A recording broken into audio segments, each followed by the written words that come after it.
오늘은 마가복음 13장 1절에서 8절까지 말씀 묵상합니다. 13장 1절에서 8절까지 말씀 있습니다. 예수께서 성전에서 나가실 때에 제자 중 하나가 이르되 선생님이여 보소서 이 돌들이 어떠하며 이 건물들이 어떠하니까. 예수께서 이르시되 내가 이 큰 건물들을 보느냐. 돌 하나도 돌 위에 남지 않고 다 무너뜨려지리라 하시니라. 예수께서 감람산에서 성전을 마주대하여 앉으셨을 때에 베드로와 야고보와 요한과 안드레가 조용히 묻되 우리에게 이르소서 어느 때 이런 일이 있겠사오며 이 모든 일들이 이루어지려 할 때에 무슨 징조가 있사오리이까. 예수께서 이르시되 너희가 사람의 미혹을 받지 않도록 주의하라. 많은 사람이 내 이름으로 와서 이르되 내가 그라하여 많은 사람을 미혹하리라. 난리와 난리의 소문을 들을 때에 두려워하지 말라. 이런 일이 있어야 되되 아직 끝은 아니니라. 민족이 민족을 나라가 나라를 대적하여 일어나겠고 곳곳에 지진이 있으며 기근이 있으리니 이는 재난의 시작이니라. 아멘. 성전 파괴와 마지막 때의 징조. 예루살렘 성전은 하나님의 임재의 상징이자 그들의 신앙과 민족 정체성의 중심이었습니다. 제자들 역시 웅장하고 화려한 성전을 보면서 경외심과 자부심을 느꼈습니다. 바로 그 순간 예수님께서 이 큰 건물들을 보느냐. 돌 하나도 돌 위에 남지 않고 다 무너뜨려질 것이다. 충격적인 말씀을 하십니다. 예루살렘 성전의 파괴는 곧 이스라엘의 파괴와 멸망을 의미하는 말씀이었습니다. 이 말씀을 시작으로 감람산에서 펼쳐진 예수님의 가르침이 바로 감람산 강화, 마지막 심판과 종말에 관한 징조에 대한 예언의 말씀입니다. 예수님께서는 종말에 대한 제자들, 마지막 심판 때죠. 호기심을 만족시키기보다는 마지막 심판의 때를 살아갈 성도들이 가져야 할 영적 자세에 초점 맞추고 말씀하신 것입니다. 그 때가 언제인가 보다 어떻게 살아가야 하느냐에 대한 가르침이죠. 그래서 이 말씀은 예수 그리스도의 초림으로 시작된 구원의 역사, 또 전국 복음이 모든 민족 온 세상에 전파되고 약속하신 대로 예수님의 재림과 원적 심판이 임하게 될 역사의 마지막 때를 살아가는 특히 오늘날 이 시대의 그리스도인들에게 세속화와 위선적인 신앙이 확산될 것임을 경계하고 깨어 준비하도록 교훈하시는 말씀입니다. 1절에 성전에 나가실 때 제자들은 성전을 자랑하고 있었죠. 이 돌들이 어떠며 건물들이 어떠합니까? 당시 예루살렘의 성전은 유대인의 호의를 얻고 또 헤롯을 영원히 기념하기 위해서 헤롯 왕조에 의해서 건축됐죠. 그것은 고대 세계의 놀라운 건축물로 간주되고 있습니다. 그것은 크고 흰 돌들과 광택에 있는 금으로 장식하여 지은 것이었다고 하죠. 당시 이미 46년간 짓고 있었습니다. 그래서 요한복음 2장 10절에 유대인들이 이르되 이 성전은 46년 동안의 지역권을 내가 3일 동안에 일으키겠느냐. 예수께서 이 성전을 헐어버려라. 내가 3일에 다시 세우리라 말씀하셨죠. 그에 대한 유대인들의 반응이었어요. 예수님 당시에 46년 동안 지었다. 그러니까 AD 64년에 이 헤롯 성전이 완공이 된 엄청난 규모의 성전이었어요. BC 20년 전부터 AD 64년, 대략 84년에 걸쳐 지은 성전이죠. 그러니까 제자는 눈에 보이는 성전의 웅장함에 감탄하지만 예수님은 그의 영적인 실상과 미래를 꿰뚫어 보시고 크고 화려한 성전이지만 그 성전이 강도의 소굴이 되어버렸다. 분노하셨던 예수님의 모습을 보았죠. 그곳에는 하나님이 임재하실 수 없고 헐어버려라 라고 강력하게 말씀하신 겁니다. 근데 그런 성전은 더 이상 필요 없다는 겁니다. 그리고 내가 3일 동안에 일으킬 것이다 라고 말씀하신 대로 주 70년 로마의 티투스에 의해서 예루살렘 성전이 철저히 파괴되었고 성취되었습니다. 역사적 사실이죠. 이는 예수님의 말씀이 곧 신실하신 하나님의 말씀, 진리임을 증명하는 것이고 예수께서 하신 모든 말씀과 예언의 말씀 성취됩니다. 하나님께서 크고 화려한 성전을 기뻐하시지 않으시며 성전의 본연의 목적과 사명, 성전에 나와 예배하는 자들이 영과 진리로 예배하고 성전에 나와 자신들의 죄를 깨닫고 회개하며 예수님의 십자가에서 이루신 구원의 복음을 믿고 의롭다함을 얻고 거룩함을 회복하는 것이 성전과 예배의 의미의 목적이 되어야 하는 것입니다. 그러니까 초대교회 이후에 가톨릭 시대 영적 암흑기를 지나면서 크고 화려한 성당을 건축하여 자신들의 믿음을 자랑하려고 했죠. 또다시 부패하고 타락하여 종교적인 행위를 앞세워 거짓 종교 지도자들의 권력과 이익을 추구하는 강도의 소굴이 되어버렸고, 종교개혁 이유를 볼까요? 개신교회도 역시 마찬가지죠. 크고 화려한 교회들을 건축하고 권력과 경제적 이익을 추구하려고 하는 강도의 소굴을 만들어가고 있는 부패한 목사와 지식들과 교인들, 그러니까 역사를 통해서 교훈을 얻지 못하죠. 어리석고 교만한 사람들, 결국 마지막 심판의 길을 향해 달려가고 있는 것입니다. 교회와 목사와 교인들의 부패와 타락이 곧 예수님의 재림과 마지막 심판의 징조임을 우리는 명심해야 합니다. 예수께서 이르시되 2절에 내가 이 건물들을 보느냐? 돌 위에 돌아나도 남지 않고 다 무너뜨려질 것이다.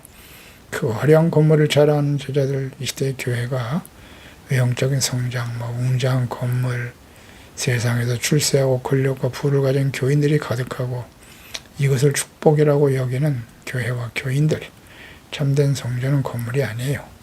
예수 그리스도 자신이시며 교회 머리이신 예수 그리스도를 주로 믿고 말씀에 순종하는 거룩한 성전, 눈에 보이는 세속적인 영광이 아닌 보이지 않는 영원한 하나님의 나라와 그의 의를 먼저 구하는 우선순위, 또 내면의 거룩함과 주님과 올바른 관계에 두는 진실한 성도들이 모인 공동체, 교회가 되도록 해야 하는 것입니다.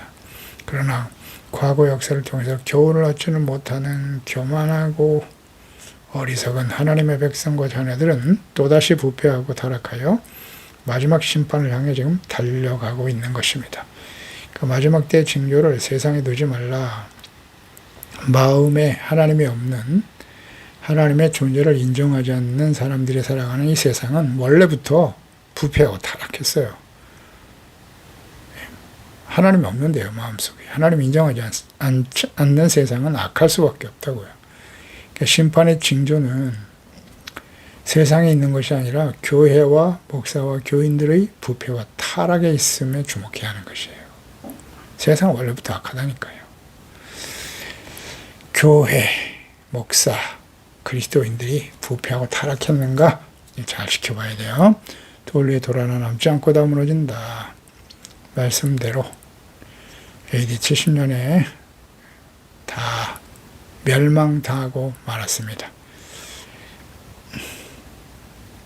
헤롯 성전이 84년에 걸쳐서 완공됐는데 84년 어마어마하죠. 얼마나 크고 화려한 성전이었는가.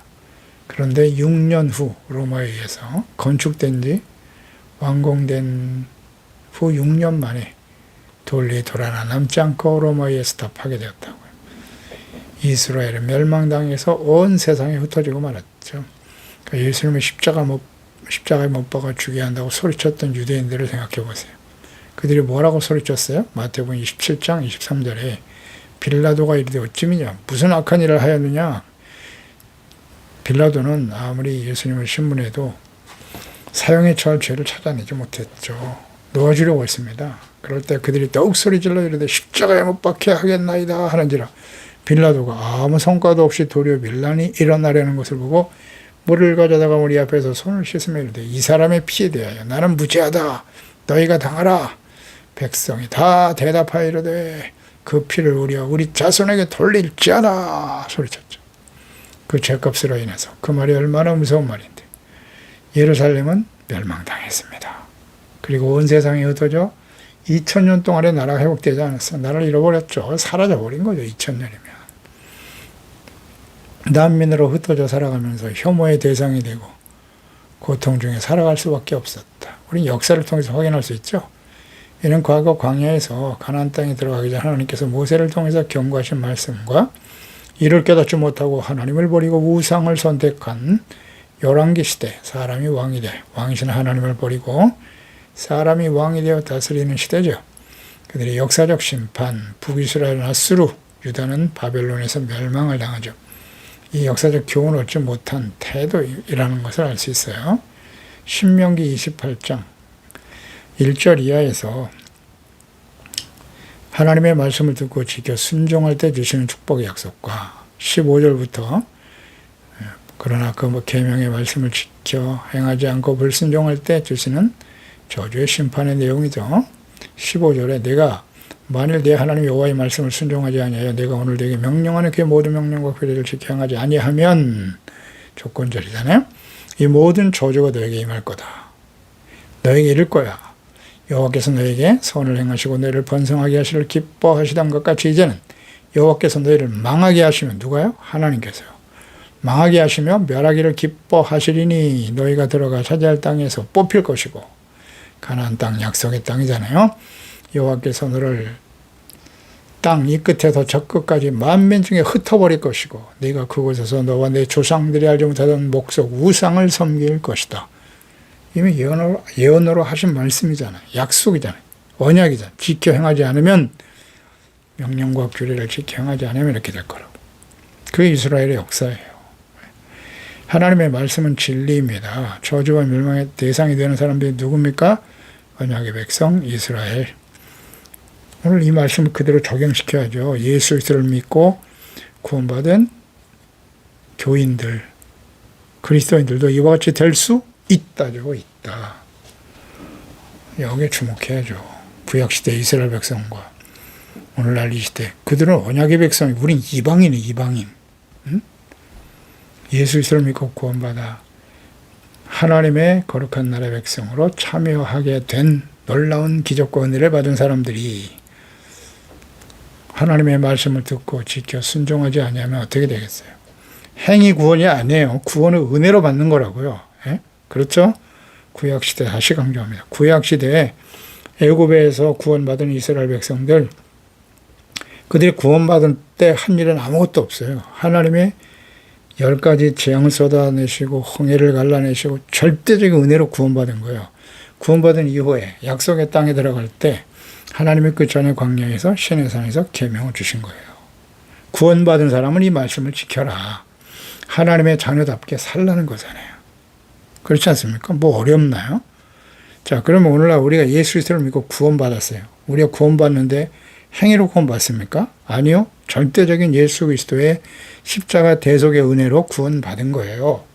구원받은 이후에 어떻게 살아야 하느냐? 이거 왜 구분을 못하죠? 구원받으면 완벽한 의인이 된 것입니까? 하나님은 의롭다고 인정해 주시는 거예요. 이전까지 죄는 내가 다 용서해 줄게. 이제부터는 하나님과 그리스도를 바르게 알고 그 말씀을 주야로 묵상하면서 그 말씀대로 지켜 순종해라. 과거 이스라엘 백성 마찬가지잖아요. 구원해 주신 이후에 신명기 말씀을 주신 거잖아요. 지켜 행하라고. 명령과 규례를 지켜 행하라. 그렇지 않으면 뽑힌다고요. 언약의 백성도 하나님이 이렇게 뽑아버리시는데 우린 이방인이잖아요. 항상 두렵고 떨리는 마음으로 주의 말씀에 귀를 기울이고 하나님의 자녀 백성답게 살아가는 일에 집중해야죠. 3절에 예수께서 감람산에 성전을 마주로 대하여 앉으셨을 때 베드로, 야고보, 요한, 안드레가 찾아왔네요. 우리에게 일러주세요. 어느 때 이런 일이 일어나겠습니까? 이 모든 일이 이루어지려 할 때 무슨 징조가 일어날까요? 징조. 어느 때, 성전이 무너질 때, 그리고 그 일이 일어날 때 무슨 징조가 있을 것인가? 그러니까 제자들은 성전 파괴와 세상의 종말, 예수님의 재림, 마지막 심판, 거의 동일한 사건으로 연결해 생각했던 것으로 보이고요. 예루살렘 성전의 파괴는 이스라엘의 멸망과 연결되는 것이니까요. 그러니까 제자들이 예수께서 말씀하시는 의미를 제대로 이해하지 못하고 있는 상태에서 질문한 것이지만 성전 파괴는 마지막 하나님의 심판과 연결되어 있음이 분명하죠.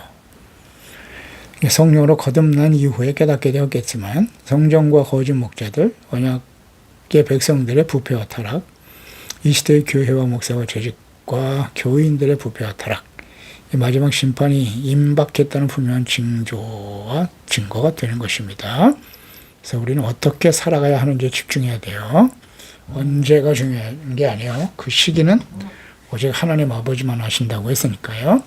분명한 사실은 성전의 부패와 타락과 붕괴가 이스라엘의 심판과 멸망으로 이어지는 원인이 되었다는 사실이에요. 오늘도 마찬가지겠죠? 네, 마찬가지입니다.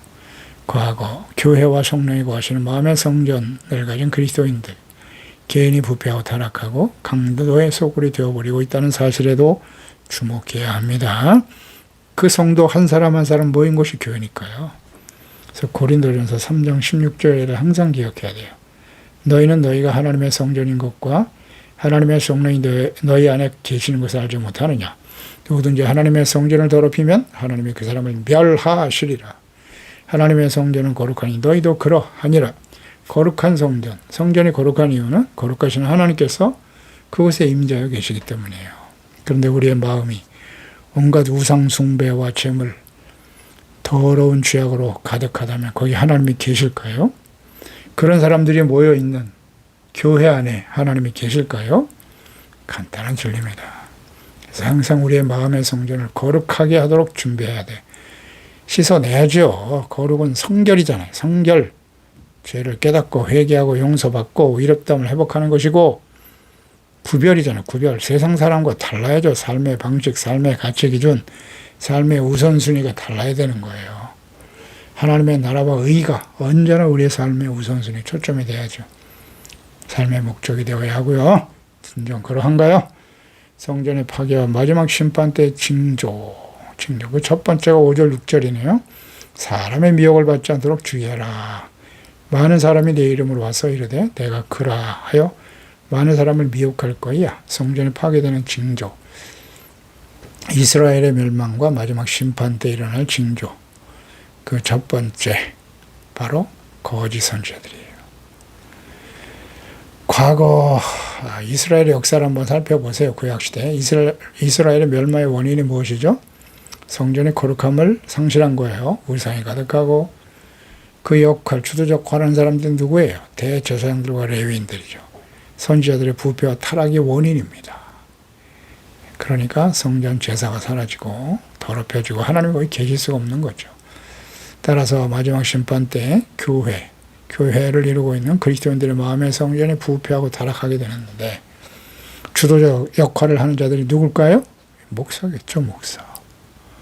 거짓 목사와 재직들, 거기서 파생된 이단들, 미혹을 주의하라 라고 경고하고 계시는 거예요. 종말의 가장 큰 특징은 물리적 재앙 이전에 영적 혼란이죠. 거짓 그리스도와 거짓 가르침의 등장입니다. 이스라엘의 멸망, 아스루와 유다의 멸망의 때를 잘 묵상해 보세요. 참 선지자보다 거짓 선지자들이 훨씬 더 많았어요. 참 선지자들이 오히려 박해를 당하고 죽임을 당했죠. 그래서 우리가 세계사적 관점에서 볼 때 세계사에서 암흑시대다. 이 암흑시대는 주로 로마 제국, 서로마 제국 멸망 이후에 유럽의 중세 초기죠. 5세기에서 10세기 또는 5세기에서 15세기까지도 보이기도 하죠. 로마의 황제 건스탄틴 대제가 기독교로 인정하기 시작된 교회와 복음의 진리가 왜곡되고 부패한 가톨릭의 등장. 그 시대를 지칭하는 용어가 바로 암흑시대입니다. 경제적, 정치적, 지정문화적 쇠퇴를 강조하는 표현인데요. 로마의 황제인 데오도시우스 1세, 데오도시우스는 AD 379년에서 395년까지 치리했는데요. 그때 380년 2월 27일 날 데살로니가 칙령을 발표하죠. 그래서 니케아 신경을 따르는 기독교를 로마 제국의 국교로 선포합니다. 데오도시우스.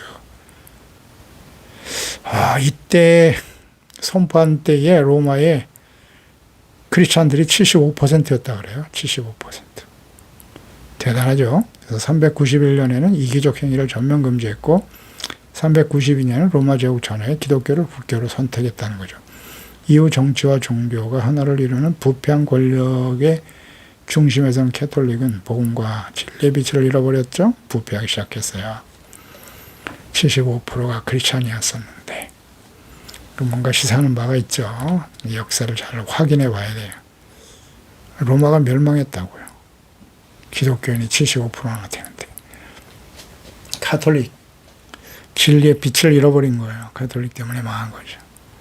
그러니까 그래서 역사는 종교개혁이 시작된 16세기, 16세기 중반에 이제 종교개혁, 마틴 루터로 시작한 종교개혁이 시작되죠. 이전까지를 암흑시대라고 하는 거예요. 그 이전까지를. 그래서 거짓 신앙과 거짓 목자들, 교회가 부패하고 타락하여 사람들을 어둠으로 몰아갔던 것이죠. 그 시대가 암흑시대입니다. 왜 암흑인지 잘 생각해 보세요. 거짓 신앙이잖아요. 그때 종교가 없었습니까? 카톨릭 성당이 얼마나 크고 화려한 성당들이 많았습니까? 근데 왜 암흑시대죠? 잘 묵상해 봐야 합니다. 7절에 난리와 난리 소문을 들을 때 두려워하지 말라. 이런 일이 있어야 돼. 아직 끝은 아니다. 그래서 오늘 이 시대에 크고 화려한 교회들이 얼마나 많습니까? 우리나라. 그런데 왜 마지막 심판을 향해 달려가고 있을까요? 네. 자, 묵상해 봐야 됩니다. 난리와 난리. 이 난리는 헬라어의 폴레모스라고 그랬어요. 전쟁입니다. 전쟁의 소문이 계속될 것이고 두려워하지 말라. 그러나 아직 끝은 아니다. 끝은 언제예요? 마태복음 24장 14절 이 천국 복음이 모든 민족에게 증언되기 위해서 온 세상에 전파되리니 이제야 끝이 되리라 하셨거든요. 그러니까 복음이 모든 민족에게 전파될 때까지는 아직 끝이 아니다. 이렇게 바르게 이해해야 돼요. 그러니까 역사의 암흑기를 거쳐서 종교개혁으로 교회와 신앙이 개혁되고 복음이 모든 민족에게 전파되게 하셨는데요. 근데 개혁을 거부하고 개신교인들을 악마로 규정하면서 박해하고 죽인 가톨릭, 부패한 카톨릭의 중심인 유럽을 보세요. 이 전쟁에 대해서 한번 보자고요. 참된 그리스도인들을 박해했잖아요. 죽이고. 그 피값이 얼마나 무서운가. 부패한 카톨릭의 중심이 유럽이에요. 유럽 대다수가 다 카톨릭 국가들이죠. 물론 이제 독일이 루터교를 받아들였습니다만은 역시 부패해가는 종교 집단이 있는 권력자 이들에 의해서 일어난 전쟁, 세계 1차, 2차 대전 통해서 파괴되고 멸망의 길을 걷게 되죠. 세계 1차 대전에서 사망자 4천만 명이에요. 세계 2차 대전 때는 무기가 좀 더 발달했죠. 사망자 배로 늘려 8천만 명이 이렇게 되죠. 1차, 2차 세계대전에서 1억 2천만 명이 사망했어요. 그 이후에 공산주의, 자본주의가 대립하여 전쟁은 계속되죠. 공산주의가 몰락했으나 그 다음에 이제 민족주의와 정치, 경제적 패권주의를 앞세워 전쟁은 계속되죠. 갈수록 전쟁은 더 심화될 것입니다. 뭐 당연하죠. 하나님을 버리고 패역한 교만한 인간들이 다스리는 세상이 어떻겠습니까? 8절에 민족, 나라가 나라를 대적할 것이다. 민족주의가 일어나는 거예요. 곳곳에 지진이 발생하고 기근이 일어나게 될 것이다. 재난의 시작일 뿐이다. 마지막 심판 때 징조들이죠. 계속되어 오고 있고요. 이 시대도 심화되고 있는 징조들이에요. 민족과 나라 간의 전쟁, 중동, 이스라엘과 이슬람 국가 간의 전쟁이 계속되고 있죠. 그러니까 이스라엘과 이란은 바사죠, 바사, 페르시아. 그러니까 과거 이스라엘을 멸망시킨 민족이기도 하고 오랜 민족 간의 전쟁이죠. 러시아와 우크라이나, 사실은 유럽과 미국 연합과 유럽의 역사적 적대국인 러시아를 약화시키려고 하는 전쟁이죠. 그러니까 이러한 전쟁은 잠시 휴전은 있으나 앞으로 계속될 것이고 더욱 심화 확대될 것입니다. 또 지진과 재난의 시작이다. 지진과 쓰나미는 계속 이어져 있어 왔고요. 특히 마지막 때에 20세기 이후에는 더욱더 강화되고 있어요. 전쟁과 기후변화로 인한 기근이 저개발 국가에서 심각하게 발생하고 있고 이 또한 더욱 심화될 것입니다. 마지막 때의 징조죠. 그러니까 외형이 아닌 본질을 추구해야 돼요. 우리는 눈에 보이는 세상의 영광과 권력, 재물, 성공의 마음을 두지 말고 영원하신 하나님과 그분의 하나님의 나라를 소망해야 합니다. 미혹을 분별할 줄 알아야 돼요. 미혹되지 않으려면 시대를 분별하는 가장 중요한 기준은 영적 분별력이죠. 거짓 목사들, 거짓 신앙, 이단들의 말과 가르침에 현혹되지 않도록 항상 말씀 묵상과 기도, 성령님의 인도하심을 받는 경건한 삶, 경건의 훈련을 계속해야 됩니다. 두려워 말고 인내하라. 세상에 나타나는 재난과 현상들은 끝이 아니에요. 마지막 때임을 알리는 경고일 뿐이죠. 마지막 심판의 때를 새롭게 준비하라고 하는 주님께서 깨우쳐 주시는 교훈의 말씀인데요. 잠시 있다가 사라질 세상에 소망을 두지 말고 무엇을 배우시면 갈라디아서 6장 8절이죠. 자기 육체를 위하여 심는 육체로부터 썩어질 것을 거둔다. 사망이죠. 성령을 위하여 심는 자는 성령으로부터 영생을 거둔다. 육체의 욕심을 따라 살 것인가 아니면 성령의 인도하심을 따라 살아갈 것이냐. 잘 분별할 줄 알아야 돼요. 디모데전서 6장 10절이야 돈을 사랑하면 일만하게 뿌리가 된다. 하나님과 재물 두 주인을 겸하여 섬길 수 없어요. 이것을 탐내는 자들은 미혹을 받아 돈 때문에 미혹을 받는 거예요. 결국 믿음에서 떠나게 되고 많은 근심으로 자기를 찌른다. 오직 너 하나님의 사람아 어떻게 해야 돼요? 이것들을 피하고 돈을 사랑하는 거, 재물을 주인으로 섬기는 일을 피해야 돼요. 그리고 무엇을 해야 돼요? 경건, 믿음, 사랑, 인내와 온유를 따라야 한다. 그리고 믿음과 선한 싸움을 싸워야 된다. 영생을 취하는 것이라 그랬어요. 영생을 취하라 명령이네요. 이를 위해 내가 부르심을 받았고 소명 많은 증인들 앞에 선한 증언을 하였도다. 이렇게 준비되어야 한다는 겁니다. 기도하겠습니다. 하나님 아버지, 하나님께서 이 마지막 때 예수 그리스도의 재림과 마지막 심판 때 일어날 징조들, 상황들에 대해서 자세히 말씀해 주셨네요. 이스라엘의 멸망 원인은 성전의 부패와 타락이죠. 성전이 강도의 소굴이 되었던 것이고요. 예수님이 경고하셨습니다마는 결국 하나님의 아들 그리스도를 내어버렸죠. 십자가에 못 박아 죽이고 회개하고 돌이키지 못한 이스라엘은 로마에 의해서 멸망을 당하고 온 세상에 흩어져 2000년 동안 혐오의 대상이 되어 난민이 되어 살아갈 수밖에 없었다는 사실, 역사를 통해서 교훈을 얻어야 되는데요. 이전에 이미 신명기 28장에 하셨던 말씀이죠. 은혜로 구원받은 하나님의 언약의 백성들이 하나님의 말씀과 계명에 귀를 기울이고 지켜 순종하고 이롭고 거룩한 주의 백성으로 살아가 복의 근원이 되어야 될 사람들이 말이죠. 결국 하나님과 그리스도를 버리고 멸망의 길을 향해 달려갔더라. 하나님께서 이 시대에 그 이후에 펼쳐졌던 부패한 교회와 타락한 목자들, 또 이 시대에 세워진 크고 화려한 교회들, 부패하고 타락해가는 목사와 교인들의 모습을 보면서 이 역사를 통해 교훈을 얻지 못하죠. 거짓 선지자들이 난무하고 이단들이 판을 치고 있어요.